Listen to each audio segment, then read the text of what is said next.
want to talk about last night on NXT, Oh. probably the episode of the year for NXT. Oh yeah, they did not pull any punches, did they? Because It, goddamn. it was insane. Like literally from top to bottom. Even the things that are not being talked about are insane if you think about it. But the night kicked off with the rapper Sexyy Red, who this appearance has done so much for NXT in the long run, like the crossover Yeah. between like the mainstream like hip hop culture and now WWE and NXT, that this was a home run right off the bat. It didn't make sense at first, like people were like bugging out, and then it just fit like a glove. Yeah. Yeah, it was I mean, I've never heard of her, but you always want that crossover mainstream appeal, Yeah. so it And then works. talk about crossover. We find out who Roxanne Perez's opponent's going to be at Battleground, and it was nobody could have guessed it. It happens to be the TNA Knockouts champion, Jordynne Grace. She Like, is, no big deal. yeah, she's just going to challenge Roxanne Perez for the NXT Women's Championship. Like, that is the most mind blowing thing I've ever heard ever, you know? Like, the fact that you could put that into an actual sentence is Yeah. just wild. Like, this could have never happened a couple months like, years ago, so the fact that this is actually a thing now is good. We like this kinda stuff. Yeah, it's exactly like what you said. We would have never heard it before. The old man before the current era of WWE certainly must have been having a conniption once he heard what was going on, Been because there's pissed. no way he was watching NXT. But just Jordynne Grace coming in. It's been reported that this is not going to be her only appearance. I mean, obviously next week she's going to have a match in NXT against a relative rookie in Stevie Turner, I believe her name is. Yeah. And I mean, good luck with that. I mean, it's just Hmm. Jordynne Grace, you know, like, Yeah, no big deal. yeah, this is just, it's just, this opens up like the way that WWE superstars, NXT superstars, and TNA wrestlers were all interacting like, yo, we want to go after you. We want to go Mhm. after you. Let's do this. Like Cedric Alexander's like, hey, can I go after Mustafa Ali in the X Division Uh, title? Like, you know, like they're trying to get the Rascals back together. Like, it's just insane what this moment has done with bringing Jordynne Grace into NXT. yeah, it's like I don't think people understand sometimes how one singular person like that opens up the opportunity and opens up the door for so many other people in between these promotions. Like, this is Mhm. gonna be huge. It's going to be huge. And the night got even bigger at the very end.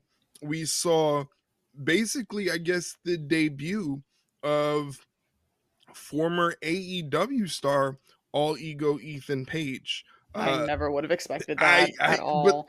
the funniest thing was in the beginning of the month when the whole situation with Ethan Page leaving AEW, I tweeted, I was like, yo, he would do so good in NXT. And then like Well, there you go. he pops up, and it was so good because I couldn't even, at first you couldn't even tell it was him, and then finally when you see his face, it's like bells and fireworks just went off, like, oh my god, this just happened. Literally, like when I saw it, I'm like, wait a minute, that's gotta be like that can't be him. That can't surely be him. And lo and behold, there he was.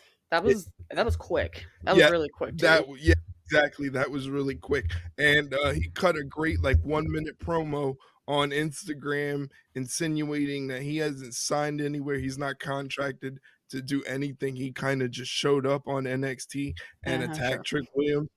Yeah, and the greatest part was he's like, this whole thing did millions and millions of views on social media, and that's something he's has never really have happened to him in a wrestling sense, you know, No, not at because all. he used to do the vlogging and he does a lot of the toy stuff, and it's really really great content that you should definitely check out. And if he is indeed to sign to like WWE, this is something that they should definitely catch on to his crossover appearance into like doing content like that.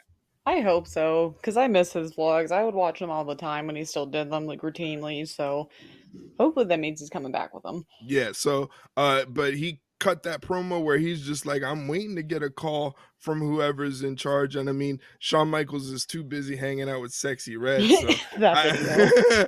I Oh my I don't god. think I don't think I don't think Shawn Michaels may have seen that. He's too busy hanging out with Sexyy Red. But I mean the whole episode, even I know you definitely want to talk about this. The situation between Lola Vice and Shayna Baszler. Oh, I was watching that like, yo, let them fight. That was like literally like me going like, let them fight because they were just clawing at each other. those two are gonna fucking kill each other at Battleground, and I cannot wait to see that. It's It, it, and you can see either one of them winning too. oh, Like, for sure, because that's like that's their background. That's where they come from. yeah, and I think some people tend to forget that Lola Vice has an MMA background because immediately everyone's just like, Shayna's gonna kill her. Shayna's gonna kick her ass, which I agree, but also Mhm. Lola's no slouch either. Yeah, She Lola could got back it up. hands. Yeah, Lola definitely has hands. You know. Exactly, and I wouldn't want to mess with her, but if anybody will, it's Yeah. gonna be Shayna. Yeah, and like you could tell this kind of like reinvigorated Shayna.